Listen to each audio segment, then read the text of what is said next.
How's about something nice and easy?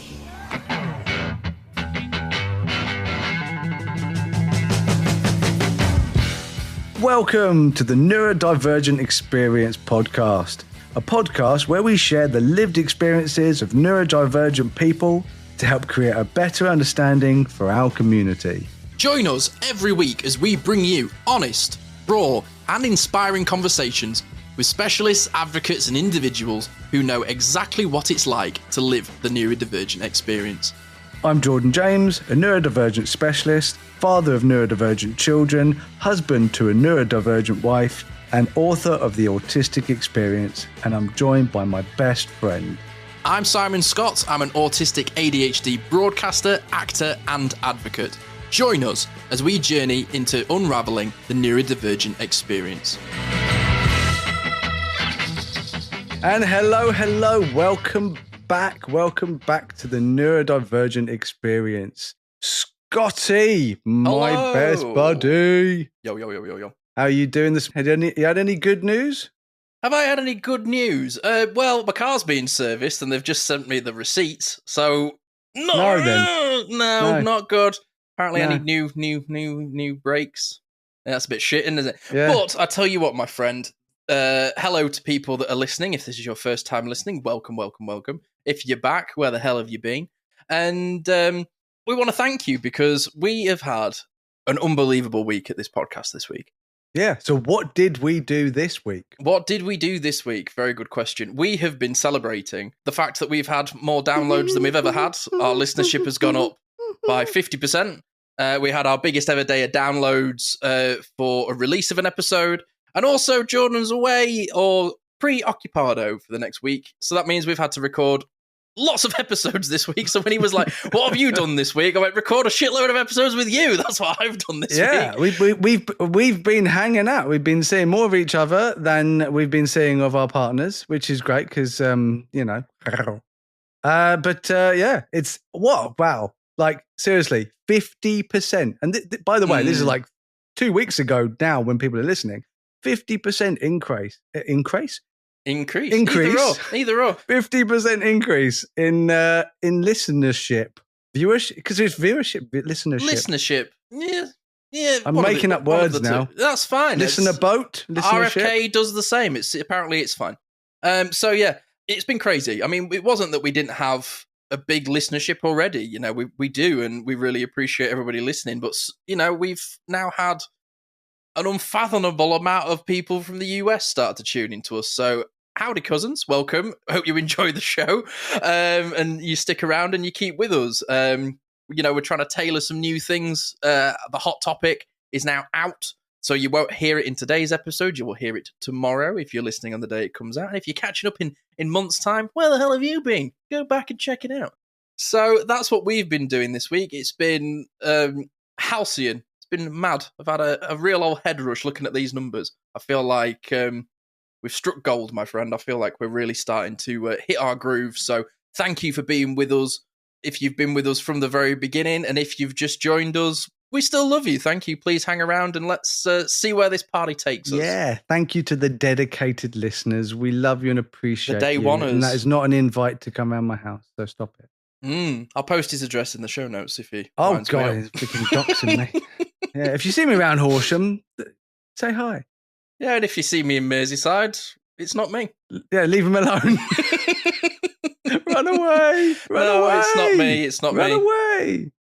Well, other than this week, shall we introduce our wonderful guests today? No, not yet. I want to tell you about what I bought. I bought a new controller for the Switch 2.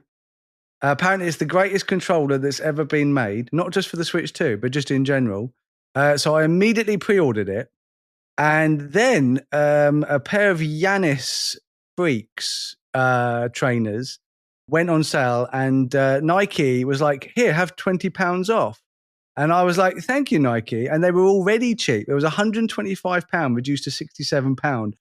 And I bought those as well. And then I've just had an entire week of actually just going, oh, I've got to fix this. I've got to fix this.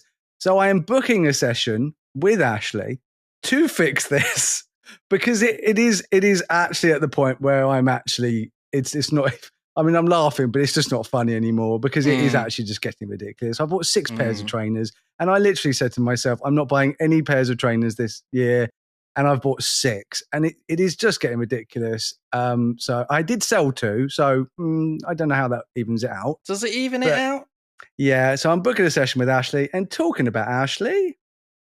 She's here. Hello. Welcome back. Thank it's very, you so very much. nice to have you back. If you're wondering who this voice is, this is our resident in-house therapist. This is Ashley Bentley, hypnotherapist, coach, breathwork practitioner, all-round extraordinaire from integrative coaching, breathwork, and hypnotherapy. Thank you so much for coming back with us, Ashley. We've missed your voice and your presence on this show. And if you haven't listened to Ashley's episodes, please go do so. They're brilliant. And it's why we have her back every month or so. So do it now. No, yes, don't.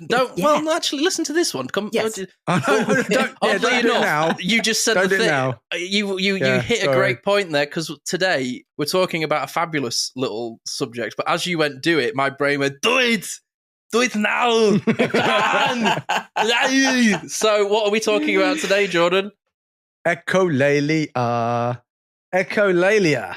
Okay, so I'm going to, as a neurodivergent specialist myself, I will explain to you, I don't know whose voice that is, I will explain to you what echolalia is. Echolalia is the repetition of words or phrases spoken by someone else. It's a normal part of language development in young children as they learn to communicate. So everybody does this. While common in typical development, it's also frequently observed in autistic individuals, even into adulthood. In big brackets, because of the lack of synaptic pruning. And that pruning happens at the age of 2-3 years old, just about the same time as we get vaccines. Isn't that weird? So that synaptic pruning is supposed to happen. It's meant to happen. It's always going to happen. It's a part of our development as autistic, ADHD, neurodivergent people. And this shows it, because that synaptic pruning doesn't take place for us. So that's why we have echolalia as adults, because every human has echolalia from when they're a toddler, which is why we still have it. Because that must be why we learn to talk, then, obviously. If we're picking this is up how we learn. Yeah. So babies learn to talk like this, and then we continue to learn to talk like this because of what people call developmental delays, but I actually just call it being cool and sexy. Cool and the sexy. Official term. That's in the DSM-6, surely. Yeah, cool and sexy. Devilishly handsome. Okay. Anyway, enough talking about Scotty. Thank you. Types of echolalia can be immediate, like repeating what someone just said, or delayed, so repeating phrases or sounds at a later time, which is what I tend to do. So I know people that do both, but I think that most of would you agree that all of us are pretty much the later on phrase? Or Ashley, just a quick question: do you repeat stuff back really like straight away? It probably is mostly the other way, doing it afterwards. But occasionally I'll catch myself doing it right away. Because I feel like that again, that's separate synaptic pathways of learning, and it's possible that those synaptic pathways were pruned. Whereas some people, so I was watching this quick story. I was watching a football game with my friend and his son.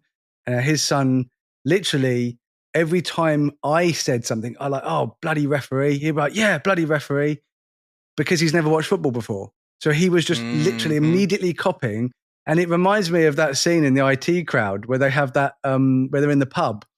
Ludicrous display last night. Yeah. They're just copying this app. There's like, how to speak to football fans app. It's definitely, it feels very different to what we do. But at the same time, it's all echolalia.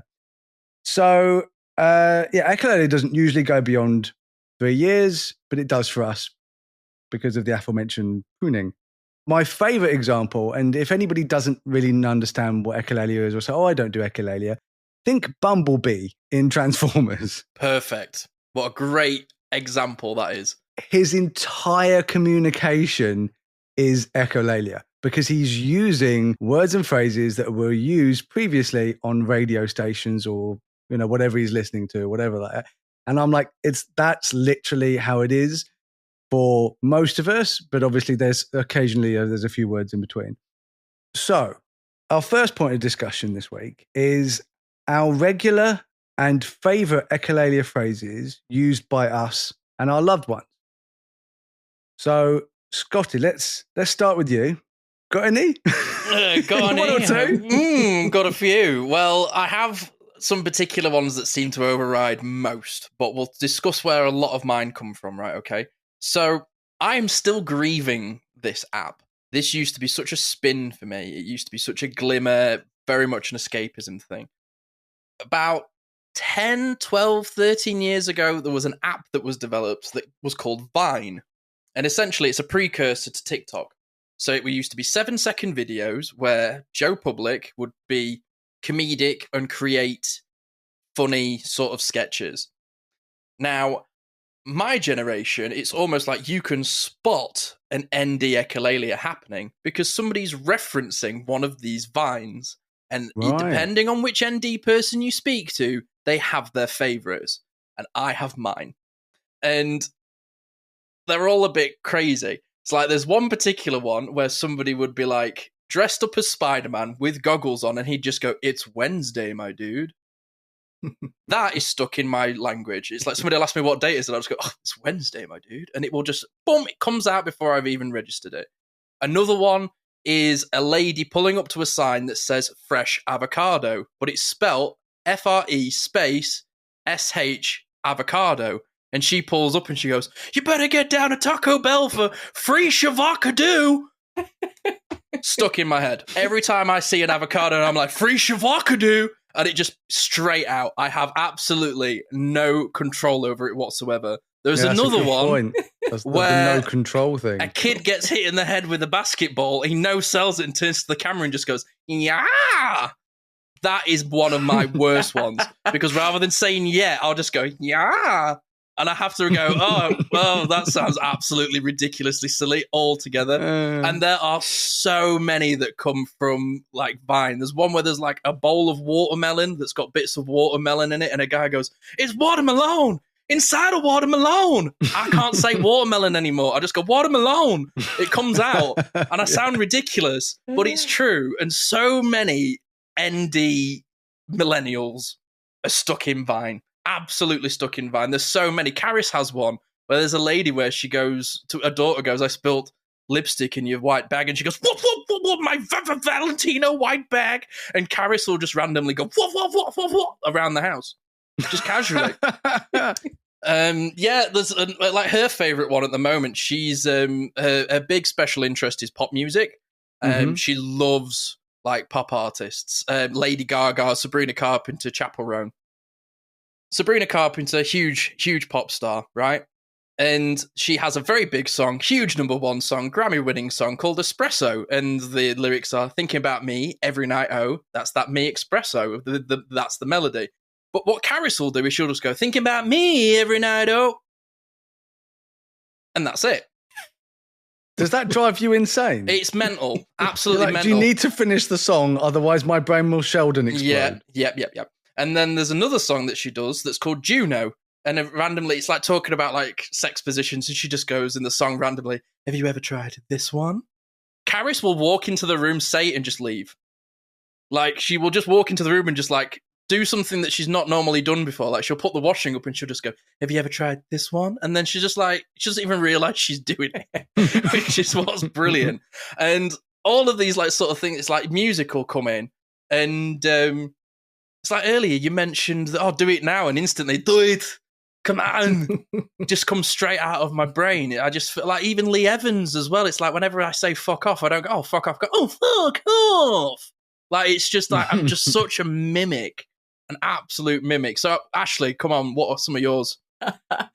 I am okay. I think one of yours is now going to be a new one for me. The free shavacado thing. I'll send you. I'll put the links in this episode. I'll put all the echolalia links in. You're welcome. That is, and it reminds me of one that I do, but now I sort of came up with my own. I sort of copied. It was something that I saw that's similar to that. It was a meme making fun of a sign that the sign was supposed to say sail, sail, but how they had it up in the window, it looked like sasa lele. And so every time, feels good in the mouth, doesn't it? Sasalele. Mm. Probably the biggest one that I do all of the time is basically I embody Tina Turner. So I never saw her live, but I saw some concert footage of her live. And I don't know if you've ever seen her do Proud Mary live. At the beginning of the song, it's really slow, isn't it? It's really slow before it kicks off and goes really big. And she's at the microphone. She's like, "We're going to take it nice and easy." That's a great one. Because I'm constantly trying to slow myself down because I'm constantly moving too fast all the time. I'm constantly saying that to myself throughout the day. We're just going to take it nice and easy. That is a really big one of mine. I had a professor at university, Dr. Cafaro, just the best professor. That's a great name for him. That's like a comic book Awesome professor. name. What does he teach? Like Egyptian studies? He taught history. He taught history. Oh, that's so good. Brilliant. That's my favorite name now. I hated history until his class. He was so great. He would call everybody by their last name, by their surname. But also, if he asked a question and you got it right, he'd walk up to you and he'd go, "Precisely."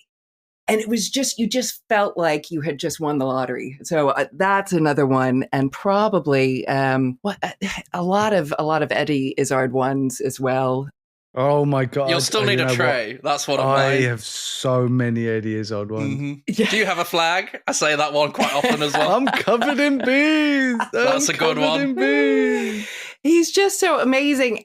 But probably, so it's a toss up between Tina Turner and another one that I do.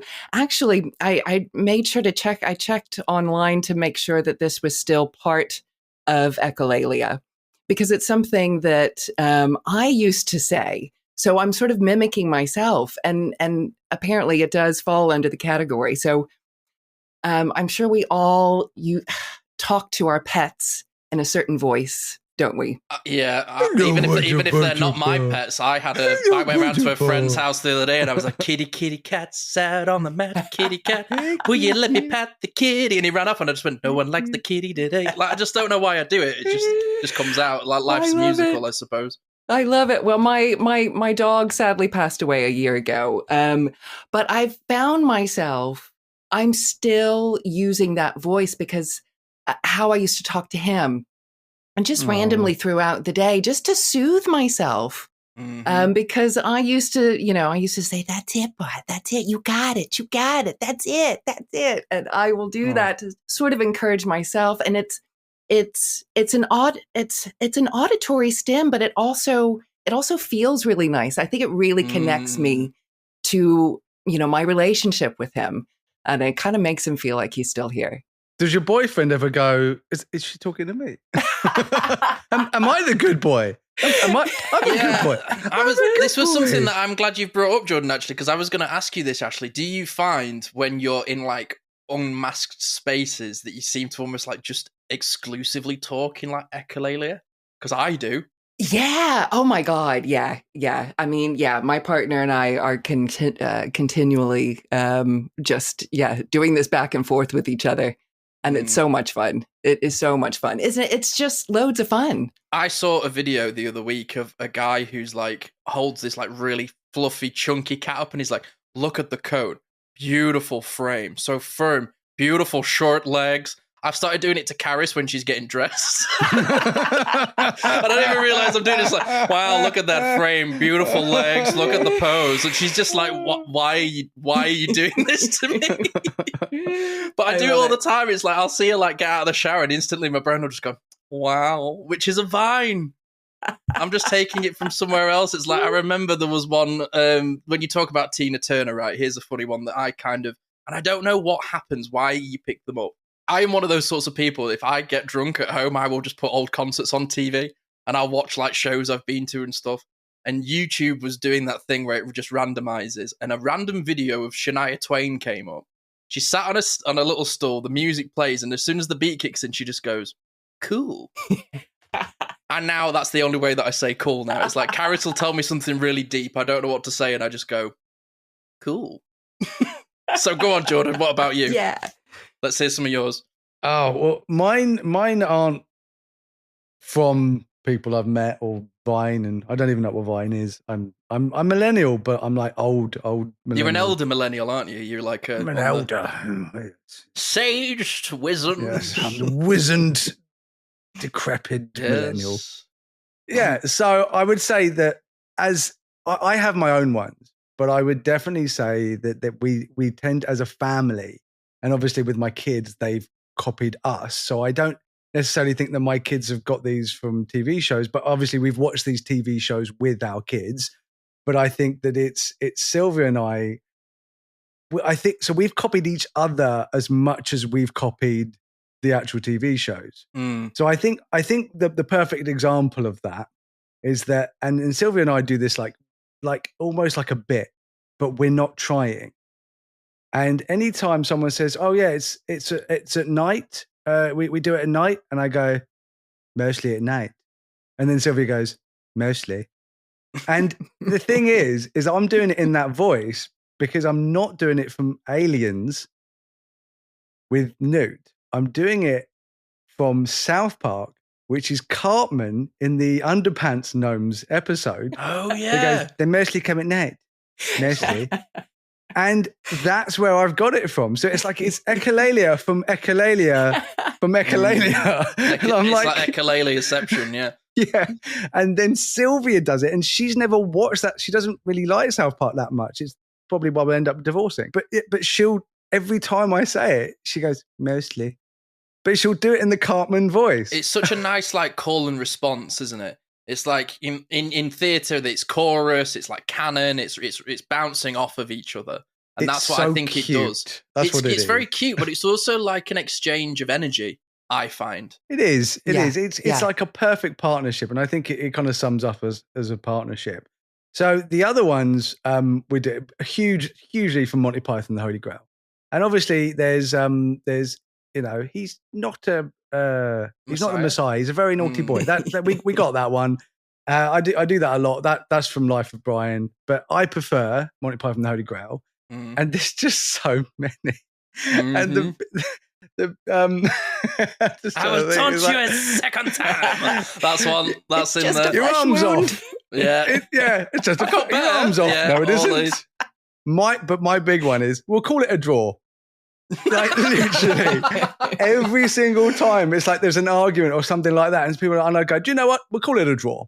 And especially if I'm losing, and I go, "No, we'll call it a draw." Dude, there's been so many times I've like interviewed people like professionally. I'm sat opposite like an A-list celebrity, and my brain is going, "What is your name? What is your quest? Was it a European swallow or an African one?" Like genuinely, like that's what's on the tip of my tongue, and I'm just going like, "No, we can't. We've got to keep it together, Si." The other one is that, like, if I'm chatting with people and like I'm annoyed at them, but I don't want to have a go at them, I go, "Your mother was a hamster and your father smells of elderberries. Yeah. I fart in your general direction." And they'll look at me, especially if they've never seen it, and they'll go, "Eh? Monty Python Holy Grail?" They go, "I ain't seen it, mate." And I go, "Well, fuck you and who else you rode in on? Cloppity, cloppity, cloppity, cloppity, clop, clop, clop, clop." The other one, but because I also think it's quite cute, is in our house, the big one is Mighty Bush, I'm Old Greg. And it's throughout. Ever drunk Baileys from a shoe? It's throughout. There's another one, but it's throughout, and it's generational. I swear, my grandkids will be like, "I'm Old Greg." I swear, my granddad name won't be granddad. It'll be Old Greg. Old Greg. I will literally be, "Hi, Old Greg," and I'll be like, "I'm Old Greg," and they'll be like, "Show us your mangina." And it's just Old Greg from Mighty Bush is literally the one of the main ones in our house. And the other one, it's a really obscure program. I don't know if a lot of people have seen it. It's a program called This Is Jinsey. I knew you were going to say this. 2 seasons of it, and there's quite a few in there that we do. But Sylvia does this thing where she goes, "Ow," which is, and it's every time if she's like looking at me and she's attracted to me, like I'm wearing a nice top, and she'll go, "Ow, Arbiter Maven." I knew it was the Arbiter Maven. And the other one that we all do every time we see a very, very small body of water, we go, "Oh, it's the mystery pond." And it's literally, if you YouTube search mystery pond, this is Jinsey, you will have this echolalia for the rest of your life, because it's so strange. It's basically this tiny little island that's just like absolutely crappy. And they're like, this is our awesome, what do you call them? Theme park. There's an awesome theme park. And we've got log, and it's just a log. We've got the log. And it's like, wow. And then it's like, and then they go, and the mystery pond. Where does it come from? Who knows? Mystery pond. And then they do a whole bunch of other ones, including this other one where they deep dive, where they go, "Oh, we've got our like Space Invader thing," and the guy goes, "Pew pew." So every time I think of I go, "Pew pew." And then randomly they come back and they go, "And it's the mystery pond." Oh, such and it's surrealist comedy, isn't it, man? That's what gets it. It's Monty Python comedy within it. And that's what leads to the biggest one in my life, which, I'll talk about in a minute, but that is just South Park. I think everyone knows it. It's South Park. Yeah. So what are ones from TV shows that you've got? TV shows, goodness me. It's like, what's the mystery pond? Well, the mystery. So as you were sort of like discussing This Is Jinsey, it's a show that I also watched as well. The main thing that I remember from This Is Jinsey is the pub. So there's like a pub where like people play music, and there's one particular one where there's a dog, and it goes, "And there was a dog that sat there, and it said it wouldn't come. It sat there all evening, licking on its bum, bum, bum, bum, bum, bum, bum." And it's just ridiculous. But the catchy bit is it goes, "And the dog went licky, licky, licky, licky, licky, licky, licky, licky, licky, licky, all night long." And it's just stuck with me. Again, the Mighty Boosh. Every time I see a full moon, and I just go, "Everybody look at the moon. Everybody see the moon. The moon is made so milky white. Everybody look at the moon. Ooh. You like my song?" Like, you have to add the "Do you like my song" bit. That's the key. That's the key bit. I wrote it myself, and that's sort of where it comes from. But I also find as well with like echolalia, it's not just the phrase; it's the accent. Yes, it's the voice. Yes, so it's like intonation. It's not that I will take the phrasing of the character. It's like, I remember years and years ago, there was this YouTube like channel that used to take the mick and used to make sketches. They did one particular one that was like these llamas, and the llamas go, "Carl." That kind of stuck with me for a bit. Oh my God, Carl is a mainstay in this house, because I have a friend named Carl. Carl, yeah. Which is the coolest thing, because every time I go, "Hey, Carl." So there you go. But there was one particular character that comedian did, where it was like puppets advertising cereal, and the puppet's like, "It's crackling nuts. It's a balanced as fuck breakfast." And it's like, that voice has now stuck with me. And another one as well, there was a TV show that was on Sky years ago that was called Yonderland. Loved Yonderland. Every single character, the main character was called Debbie, and everyone called her Debbie. And I have my auntie-in-law is Debbie, and every time they go, "Oh, Deb's here," I go, "Oh, Deb's here, Deb," and I have to just like walk away a little bit for 5 minutes. So like, what about you, Ashley? Like, what's your like TV shows? Well, this is just making me think about actually when I went back home to the States in December, all of these fun phrases that I say over here that come from TV shows that aren't really in the collective knowledge over here. So it was, and I can crack my mom up with doing my imitation. So quite a few old Saturday Night Live skits that used to be popular in the sort of like in the 80s and the 90s, back when Billy Crystal was on, and Dana Carvey. So this reminded me from your Cartman South Park one where he was imitating somebody else. So Dana Carvey was used to dress up as Regis Philbin, and I don't think he's very known over here, but he was on sort of daytime TV in the States. Me imitating Dana Carvey, imitating Regis Philbin is one of my favorite ones, and it's just, "I'm out of control. I'm out of control." Oh, I know that one. So there's that one. And then there's also Billy Crystal used to do this character called Fernando on Saturday Night Live, and he had this voice that said, "Oh, darling, you look fabulous. You look marvelous." That was his catchphrase. He was, "You got to look good to feel good, darling, and let me tell you, you look marvelous." So I was able to do that with my mom all over the trip and just crack her up, and yeah, we would just do it back and forth. And I do it over here, and my partner's just like, "What are you doing?" He knows I've gone into character, but there's absolutely no frame of reference. So yeah, those are some fun ones. Before we go to a break, I'll throw this out to the room. In your family, who is the most sort of like echolalia? Because it's my dad. My dad is like the king of echolalia. So I'm interested to see, like, you know, Jordan, like what's sort of Sylvia, Simon, like who's the most sort of outside me? Because for me, it's you, yeah. But I mean, like for me, it's me. I mean, in my house, it's definitely me, and I think everyone sort of, you know, like a planet, they just sort of navigate around you. Navigate, yeah. They orbit around my echolalia. Because I think probably Sylvia. But that could be because I'm around her the most, and we kind of do it together, and then we sort of talk about it. But I would say that it's probably Sylvia. Yeah. Yeah. What about you, Ashley? It's definitely, so who is doing it most of all? Yeah, it's definitely me. It's definitely me. And I think, you know, from a young age, I became quite good at imitating, you know, the different mimicry. Tones and inflections and all of that, and I get a kick out of it. So yeah, it's definitely me. Yeah, because I find with like the mimicry, I can get an impression better by watching somebody else do the impression. It's like I impersonate the person doing the impression, and if they're really good at it, I can just like copy it. It's like at the moment, the comedian Shane Gillis is doing Donald Trump. His Trump is better than anybody else's Trump I've seen. Like, it's almost like conversational. He can do it for hours. And he said this particular thing where he was like, anyone can do Donald Trump. Walk into a room and say you walked into it. And he goes, "What a big room this is." I walked in, I went, "Wow, what a big room." And I was like, it's the inflection. He nails the inflection like perfectly. And as soon as you pick up on it, you can do it too. Yeah. But for me, oh my God, growing up, my dad was the genie from Aladdin. Like, he would hoover and he'd just go, "I can't believe it. I'm losing to a rug."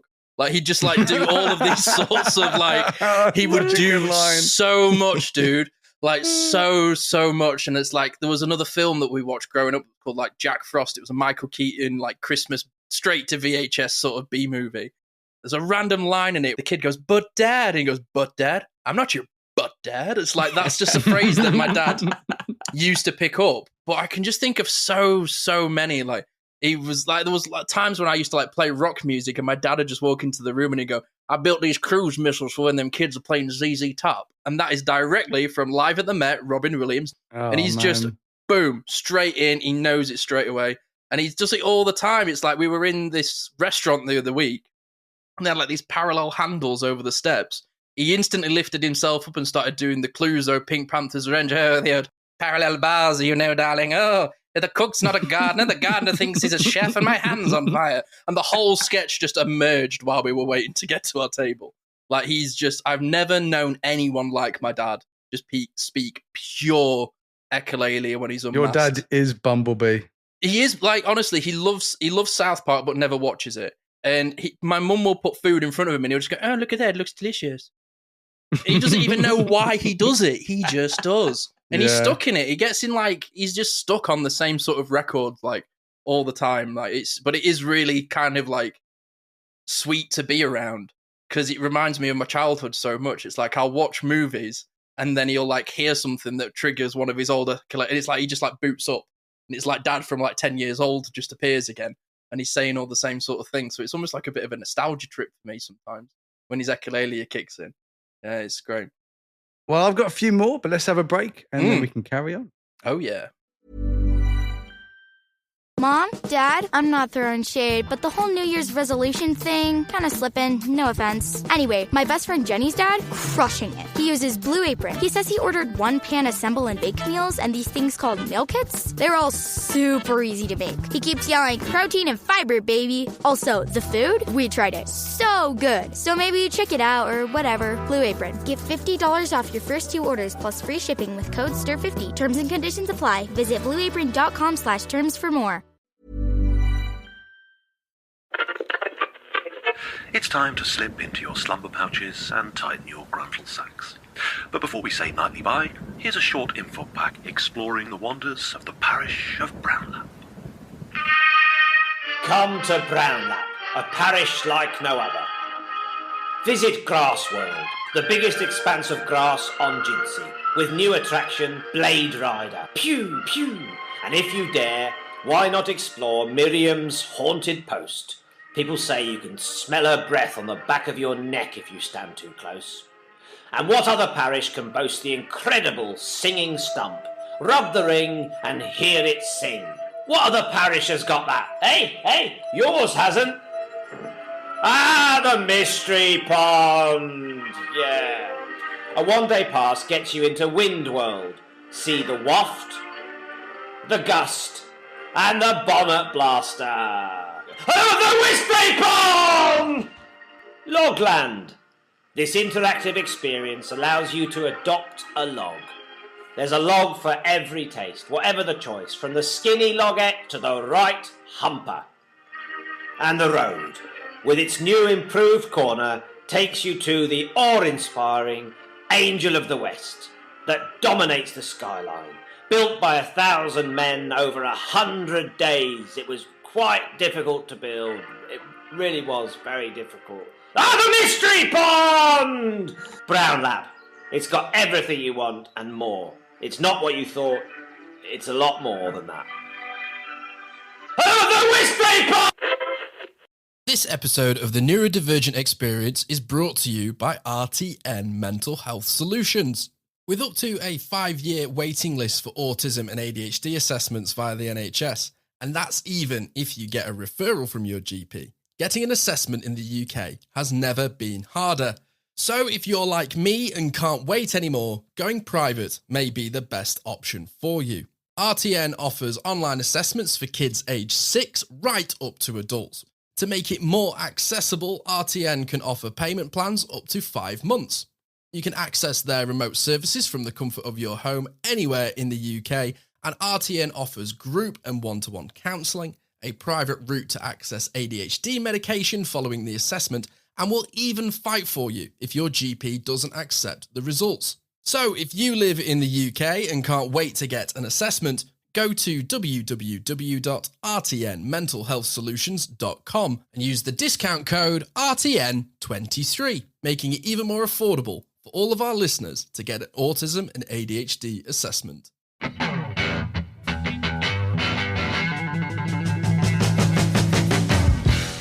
Welcome back to the Neurodivergent Experience. We're sorry if we've given you lots of new echolalias. You're probably just like listening to this, just going, wow, wow, wow. So I'm glad that we've infected you today. That's all great fun. But what are we going to talk about next, John? We'll stay on the same subject for now, and I think the main one is you mentioned it before. I mentioned it before. South Park. South Park is such a huge mainstay for you and I. I don't know about you, Ashley. Okay, brilliant, perfect. I will say this: I haven't watched it in ages, so I'm very far behind. I keep forgetting to make it a part of my viewing, so it has been a while. Full disclosure. This is the turtle thing all over again. It's not. I was telling my partner last night about the turtle incident. We'll call it. Yeah, Turtlegate. Turtlegate, straight out the shell. But yeah, South Park is a crazy one because it's so, when it's being satirical and it's taking the piss out of something already, it's like it dials up the sort of like addictive feeling to it times like 20. Like it just does. It's like I will literally see a pig and I'll just go, "Man, that pig," and I can't help it. It's like it's here. It's like just straight bum mouth out. I go, "Fluff it." Like I've done that before. It's like there's been times where because we've now got stairs in the house. We run up and down the stairs on our hands and feet all the time. And Caris ran up the stairs the other day, and I just instantly started going wee wee, just chasing after her. And she's like, "What are you doing?" I was like, "Just go with it. It's fun." I got to go. Pig and elephant DNA don't mix. I'm just sitting here, just like I need to say that, Yeah, and it's that crazy, needs to come out of my mouth. Like, I didn't want to interrupt you, but I was like, oh, pig and elephant DNA, just don't. And that's such an early episode as well. It's such an early episode with Dr. Mephisto. I just love that stuff, right? Like the freaking monkey with four asses. But just sits there and goes, So anytime I'm annoyed and people are like, what's the matter? And I just go, like the monkey. So it's that really happened, I'd be like, whose phone's ringing? Whose phone's on vibrate? Like, what's going on here? It's so interesting because, like you said before, like for me, South Park, it's so many. It's so many from South Park. So many from Monty Python, but so many from South Park. And but it's not just words. It's not just phrases, but it is noises as well, as we've been discussing. But for me, the huge one, and I know you do this too, is every time someone says, we need some creme fraiche, and I go, creme fraiche, which is Randy, who's my favourite character. Like, I was doing it literally this morning, dude. It's so funny you say that. I made myself a bacon sandwich, and I was like, do you know what this needs? Creme fraiche. And I was just like, I didn't even have any, but I was just like, creme fraiche. I don't even know why he says it like that, but it's like, it doesn't matter because you just. And the other one is the when I'm annoyed, and I do this as a GIF as well. Like we communicate in like memes and GIFs and stuff. But I do this with GIFs, and I just do this in general. Is if I'm annoyed at everyone, I was like, I hate you guys. And he does it all the time. all the time. You guys. Like we were talking about RFK the other day, and we literally did the episode. He just went, I hate this guy. Yeah, it is crazy. Like how sort of like one of the things, right, that I like about all of this is I speak to lots of other ND people, and it seems to be the same sources. It's like we seem to follow the same sort of source codes. South Park, Monty Python. We seem to always come back to the similar sorts of pop culture. Ace Ventura, huge one. This is like, dude, every time I pick up my phone and it rings, I go, Captain's Log 314. Like, I can't help myself. I do that too. I can't help myself. Like, dude, the amount of times I go to the toilet and I walk out and I'll go, do not go in there. Like, I can't help myself. Dude. If I'm not back in 10 minutes, just wait longer. I fucking love that so much. I've said that so many times. I'm like, I'm going to the shop. If I'm not back in 10 minutes, just wait longer. Another one as well, dude. I was with my dad in the car the other week, and a bird had pooped on his car, and he just walked up to him and he went, guano, like straight away. It's just constant. Jim Carrey has a lot to answer for. He's taken up so much of my brain space. But but my friend, and this is what I really love, because like I will like hanging out with another ND as I do, and I just buy the Echolalia, so they don't need to say, oh, I've been watching this week, or I watched this program this week. Just by the Echolalia, I know exactly what they've been watching. And I had this when I literally was out and with my friend, and he parked and he went, like a glove. And I went, did you watch Ace Ventura this week? And he went, yeah, how'd you know? He didn't even realize that he said it. He went, well, how did you know that? And I went, because you just went, like a glove. And he went, oh crap, yeah, I did. And that I found that really interesting, that we'll do it and we don't even realize we're doing it sometimes. There's a scary side of this, is that we are very easily influenced by things around us. And if those things are nefarious and we start repeating words and phrases like autistic people can't write poetry, that shit, that's bad. But we're not going to talk about that because we're trying to be happy today. But that is a problem. But yeah, so Ashley, South Park, go. Impress me. Do it. The only thing I can think of, it's your audition. I know. Well, I do remember I used to be quite good at imitating Cartman, and now you're going to want me to imitate it. But now I can't think of what. Well, you've got an American accent. It should be really easy. I know. Every American should just be able to do Cartman immediately. What would be a good Cartman phrase? I hate you guys. I hate you guys. For tomorrow. I like cheesy poofs. You like cheesy poofs. You don't like cheesy poofs. You are lame. Give me back my cheesy poofs. Yeah, Oh, that's that's a good one. That was a good. good Thank one. you. Thank you. Oh, Thank you. do you ever see the episode with the planetarium? Because every time someone says, "Oh, have you been to the planet?" I can't even say it now. Have you been to the planetarium? I go, "Don't you mean the planetarium?" Because the person in charge of the planetarium at South Park can't say the T in planetarium, and when he says it, he goes, and because the kids are like, "Why do you say planetarium?" And he goes, "Oh, I can't say the T in planetarium," and and Stan just goes, "Oh, I see." It's just, oh, I see. Okay. It's just, so there is no such thing as a planetarium now in my brain. It's just planetarium. Arium. I do love to say hello, Shitty Walk. It's one of my favorite things to say. So good. But that is a difficult one because, obviously I don't want to, I want to be careful This is about. what this is the South sort Park of being but offensive, this is the very delicate line. Somebody asked me what the difference between China and Japan was the other day, and I was trying to tell them it's separated by a body of water, without doing the accent that they do on South Park because no. We've just got listeners. We're not losing them this quickly. But that is the really sort of difficult line that this can happen with. Because I experience this. I do experience this because there's the whole Robin Williams thing of the line after I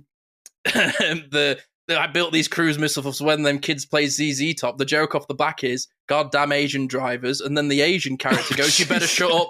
I've got a flamethrower in the trunk. But it then has all of these accents that are associated with it. And if you're watching like Richard Pryor from the 70s and 80s, or like Eddie Murphy's Raw, and then you go out into the real world, I love Dave Chappelle's show, like the Comedy Central show. Oh, and I love those. Like with Rick James, bitch. Like that is one of the things that's like unity. It's just ingrained in my head.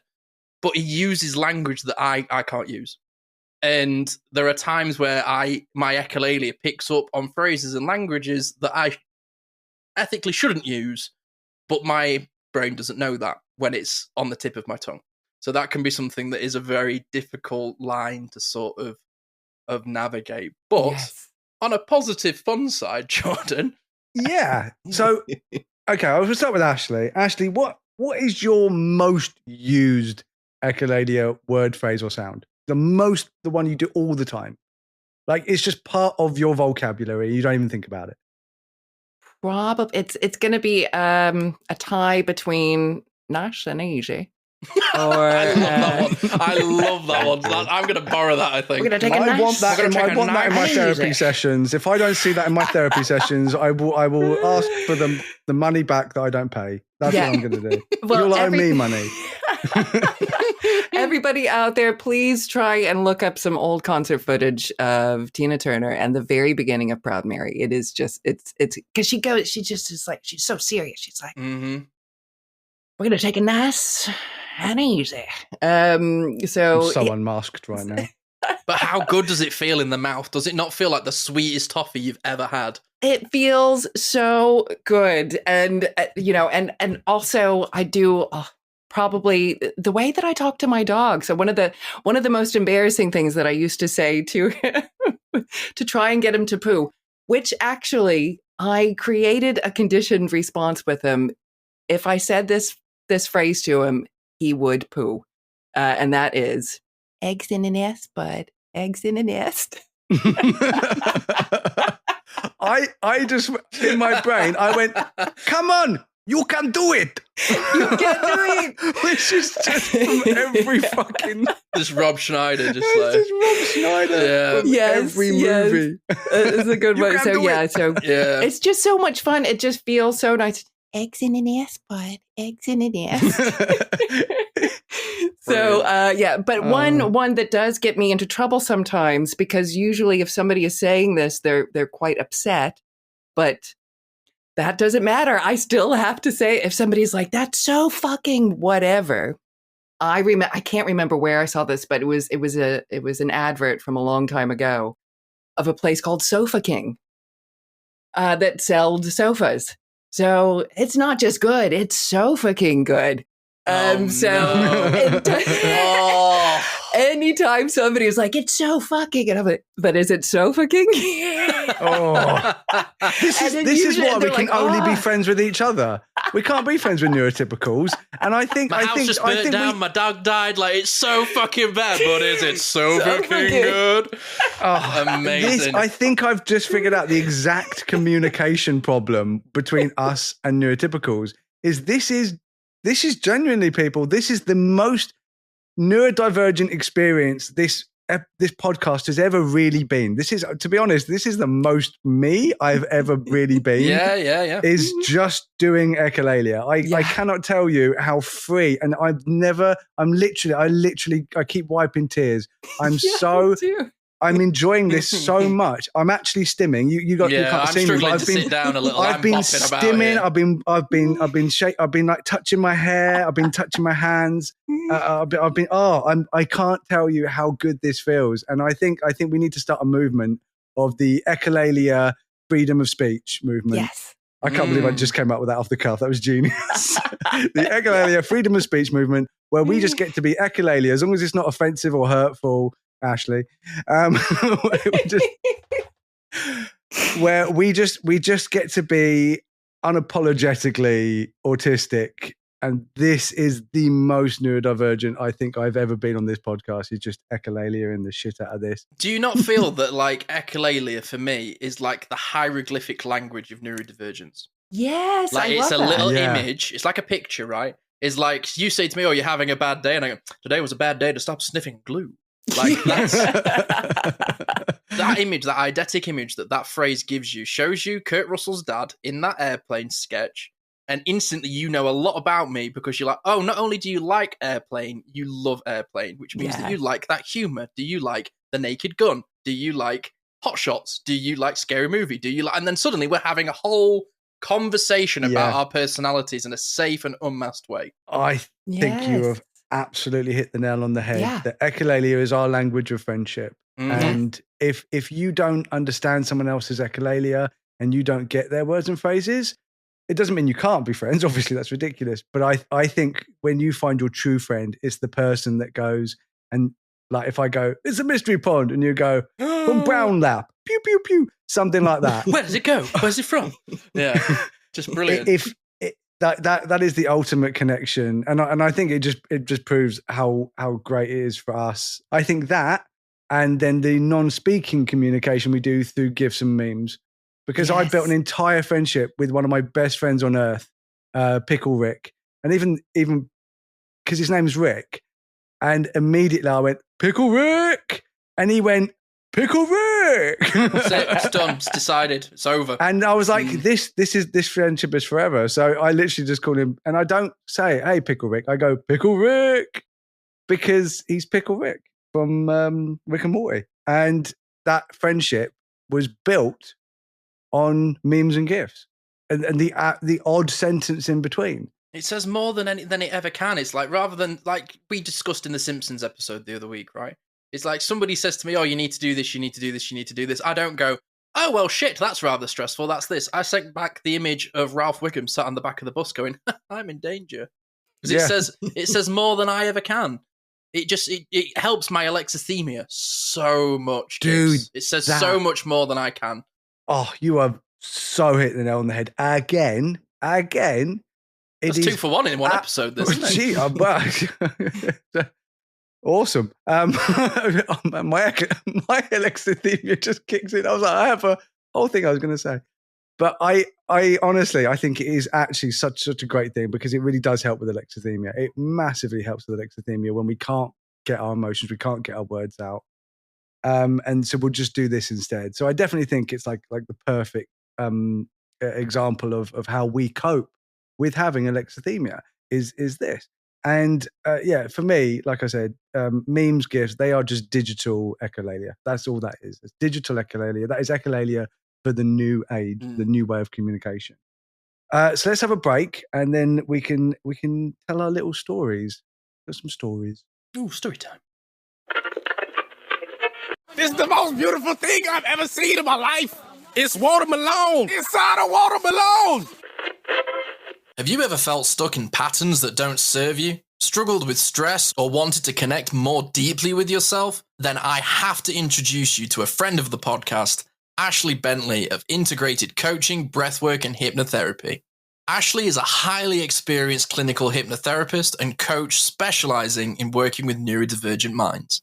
Through a unique blend of integrative coaching, breathwork, and hypnotherapy, Ashley helps people rewire subconscious patterns, regulate their nervous systems, and step into more empowered versions of themselves.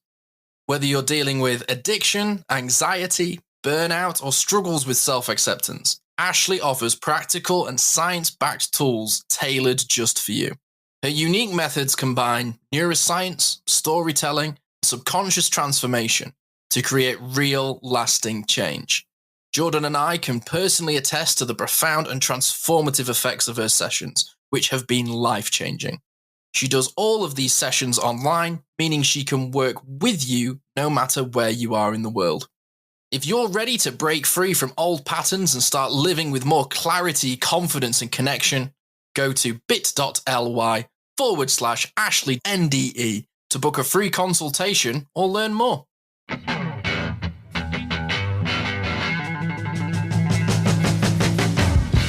And we are back. Hey, that was my bit. Welcome back. Can you tell that we're having a lot of fun today? We are really enjoying. I'm really trying to keep like my literally. I'm sat here, but my brain's going crack. No, it's really breakfast for everybody. For everyone listening, I told Ashley to pick up, and then I completely threw her by going, "That's my bit." Just to be clear, I'm just playing. I'm just playing, you guys. Oh my god, I can't stop. I can't stop, you guys. I hate you guys. But what's frustrating as well is he's going can't stop, and now Red Hot Chili Peppers is playing in my head. That's another part of this whole Echolalia. I've got Echolalia Don't jukebox Stop Me brain. Now, but it's not Don't Stop Me Now, Queen. It's Don't Stop Me Now, Shaun of the Dead. Yep. Yeah. Yeah.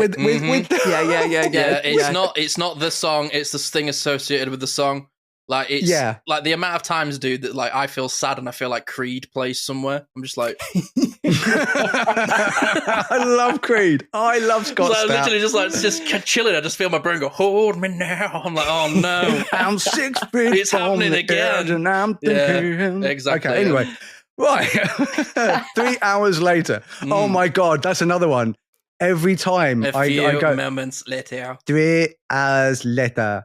And I was literally saying to my daughter, I said, I've been playing Oblivion Remastered. Yeah, it's out, everybody. It's awesome. And there's a bit where you can wait. So if you're standing around and you need to wait to do a mission and you can choose the amount of time, I always choose 3 hours just so I can go 3 hours later. And I want there to be a mod on Oblivion that you do that and then it comes up and goes 3 hours later. Anyway, that's from SpongeBob, everybody who doesn't know. And if you don't know, you're probably not autistic. If you are, what are you doing here? Get out of here, you. Yeah. Anyway. Get out. Oh, my God, we can't stop. Yeah, we can't stop. Okay. We've started a thing now. Yeah, I was going to say the most extreme and frustrating Echolalia, but I think that's what we've become. Yeah. So the listeners, they're like, oh, my God, would you just talk about it, people? We're trying. Okay, I'm trying. Oh no, it's happening again. Scotty. I'm sorry, go on. You've got a story. The most extreme but frustrating form of echolalia. And this, by the way, let me be clear. This isn't, we're having a go at the people that are doing it. Oh, yeah. It's just, it's more the fact that isn't it? We like, as autistic people ourselves, it triggers us because, well, we'll explain why. Go for it. Yeah, so like one of my like biggest echolalias is the many different ways that I say hello. Okay, so it could be like hello there, or it could be like oh hello. Like it I can tell you where they all come from as well. The IMDb page in my brain just opened. But I used to live with a specific group of guys, and one of the guys that I lived with was black, and he used to use the N-word casually. Like it used to be a bit of a fun thing that he used to say to us. He'd be like, you can't say it back, and it used to be a bit of a joke. But there was one particular lad that we lived with that had echolalia who started to repeat what he was saying, and he was white. So it was obviously very problematic for him when he would be like, I can't say that. And there was a couple of times he said it in the wrong company. Oh, And trying to navigate that and explain that was an absolute social nightmare for this young guy. And do you know what? He's a great kid. I really enjoyed his company. But it wasn't the fact that he didn't understand social cues. He didn't understand racial boundaries because he didn't understand social cues. So it's a very difficult one. But that was a difficult one for him to navigate. And we were trying to help him with it. But then at the same time, I didn't know that I was neurodivergent at the time. So I was just like, is this guy just a bit of a dick? Like, it was something that I kind of sort of battled with and struggled with. And now I have a lot more understanding because I myself have more understanding of myself. But again, it's problematic because there's a comedian that I really like. There's a podcast that I listen to that's called Bad Friends. I love Bad Friends. But so you will know this, Ashley, when Andrew is joking about Bobby's mum and doing the accent because he's Asian. Yes. That's the bit that sticks in my head. Right. So it's like when I listen to these sketches and he's like doing impressions of his mum, or he like takes he does like the Japanese accent at Bobby. That unfortunately can be the bit that sometimes goes in, and I can almost feel it, and I'm like, oh shit, I really have to wind back from that. Like it's difficult. It is difficult because I can feel it as well. And I'm not a dick, but it's like on the tip of my tongue, and it could just you're a dick. Yeah, but you know what I mean. So, I mean, how have you found that, Ashley? Have you experienced sort of problematic echolalia yourself, or have you seen it with other people? My mind is drawing a blank. Okay, so Ashley, if you can't think of someone else, what was the worst time it ever happened to you? Like the most embarrassing time? Share with the people your most embarrassing secret. Well, I think the Sofa King example was really going to be the example because I have actually said that a few times when I really, really shouldn't. And even though the person I was saying it to knew about this, was in on the joke, but it was like not the right time to use it. Yeah. My one is interesting. It was when I first sort of got into social media and started gaining a significant following. A lot of those followers were from my local area because I'd started on like local pages for local people. Yeah, we'll have no trouble here. Fuck's sake. Sorry, everyone. Sorry, everyone. I'll mute myself. I will. I promise. Jesus Christ.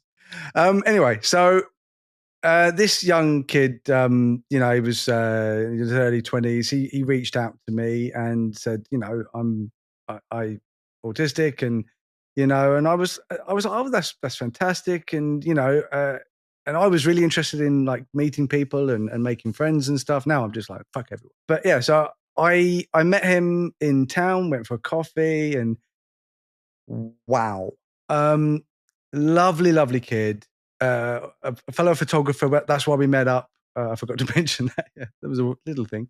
But we were planning on doing photography together and stuff. And, he came over to our house and wow,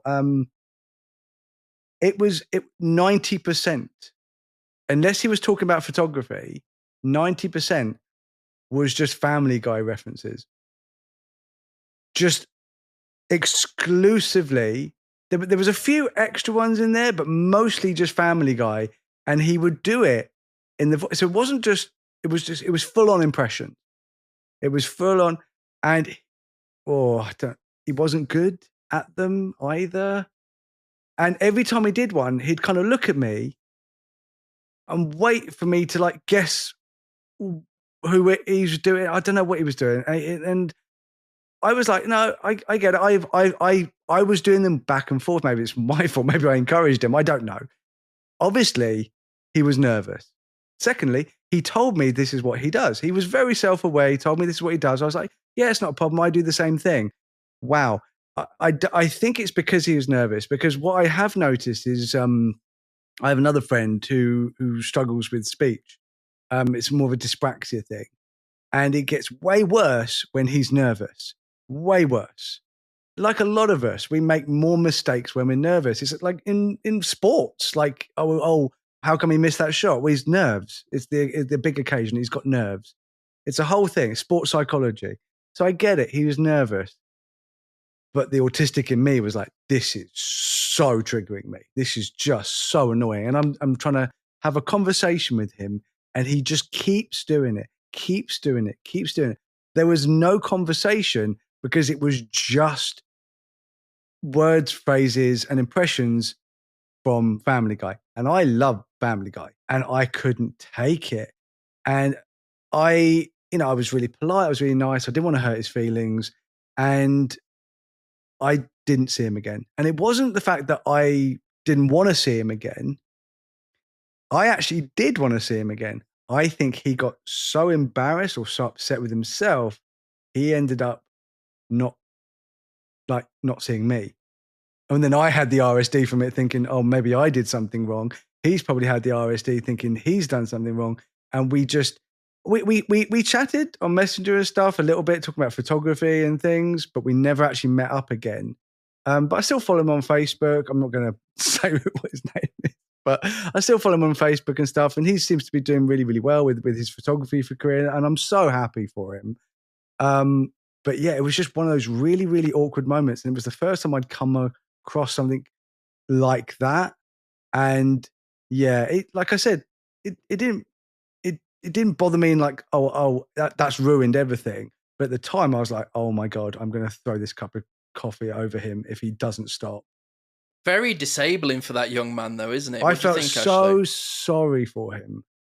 That has just made me realize probably a better one, a very similar one to, this was years ago. I went out to dinner with somebody that I worked with. So I knew this guy. But when we were at dinner, suddenly he was just, everything that was coming out of his mouth was Eddie Izzard. And me being a huge Eddie Izzard fan, I kept saying, oh yeah, that's Eddie. And I wanted to sort of engage with him on that level, but it just, he would just, either he didn't realize he was doing it, or he's never had somebody recognize what he's doing, because he was trying to do it as if it was his own. But yet everything he was saying was an Eddie quote. And so I kept saying, oh yeah. And it just, so I think I ended up making him feel very uncomfortable, but it's only because I wanted to sort of, do it back and forth, because I was ready to sort of engage with him on that level. But I think it really destabilized him. And I think I made him feel very uncomfortable. So that's very interesting, because like, I think about this, like Echolalia is me unmasking. It's like, it's me in my purest form of unmasking, speaking in our language, right? But there have been times where I have used Echolalia and I almost use it as like mask building. So like you were saying there, Ashley, this guy that's quoting Eddie Izzard quotes and portraying this very funny persona that he wants to portray. There is nothing worse of when you're trying to create a mask and somebody goes, a mask. Yes. It's a very frightening walking into a glass door feeling of going, oh shit, and then perception sensitivity just drowning in it. Yeah, you're exactly right. And this was so long ago that I didn't have the sort of the training and the wherewithal to really understand what was happening and how I could have handled that better. There you go. So I mean, the fact is we can't all get on. But I think what I like from all three of our stories is that we all tried. Like, we are trying. And I think that's the massive issue with neurotypicals. Not all of them. I have to put that in like fucking brackets or something. Not every single human. The problem when this happens with neurotypicals, this is a problem, is that they don't try. They just immediately go, oh, it's fucking weird. What's the matter with you, fucking weirdo? And I'm sure we've all experienced that. That's my entire life, is really fucking weirdo. Literally. And I just embrace it and I'm a fucking weirdo. Better than being a dick. You're a dick. Sorry. And fucking South Park. And that's what's the difference between when a neurodivergent person can't handle something, and I think a neurotypical, in generally speaking, is the fact that we're willing to try, but we struggle. Yeah. Versus they just want to mock and ostracize. So thank you so much, Ashley, again. I will be talking to you about my addiction to trainers. Sounds good. Yeah. And thank Very you so much soon. for having me. Thank you so much for having me. It's been a blast today. I've really enjoyed it. My favorite episode so far. We did Simpsons last week, and that doesn't even touch how much fun I've had on No, this. this is the most fun that I've had on this show, and maybe we should come back and we'll do another Echolalia episode, because I seem to like... Yeah, let's do one next week. I seem to... No. Every single week. We're going to call it the Straight Echolalia away, though, my Divergent brain just went, Experience. how about no? Straight away. Oh, And we will see you next week for another wonderful episode. So thank you so much to Ashley Bentley. Please go into the show notes, check her out, and follow her work. We will be working with her very soon because I need to cope with house moving. It's stressful and I need a little bit of help from Ashley. So don't feel shame in it. If you need a bit of help, any guidance with anything that you're struggling with, find all Ashley's links in the show notes below. So thank you so much for joining us. We will catch you in next week's episode or tomorrow's hot topic. And I have one last thing to say. And what's that? I love you guys. Oh. I love you guys too. Now remember, Crackling Oats brand is a fucking wholesome breakfast. Oh my god. Now we're going, Jesus. Who killed Kenny? Oh my, we're going to get sued. Thanks for tuning in to the Neurodivergent Experience. We hope today's episode sparks something for you, whether it's a new idea, a bit of validation, or just a moment of connection. Remember, new episodes are every week, so be sure to join us for the next one for more conversations and insights into the neurodivergent experience. If you've enjoyed this podcast, help us grow. You can do that by rating and reviewing this show. Your support makes a huge difference in helping us reach more people who could benefit from these conversations. You can connect with us on social media. Find us on Instagram, Facebook, TikTok. Just search for the Neurodivergent Experience. Thank you again for listening, and until next time, take care of yourself. You're not alone in this journey.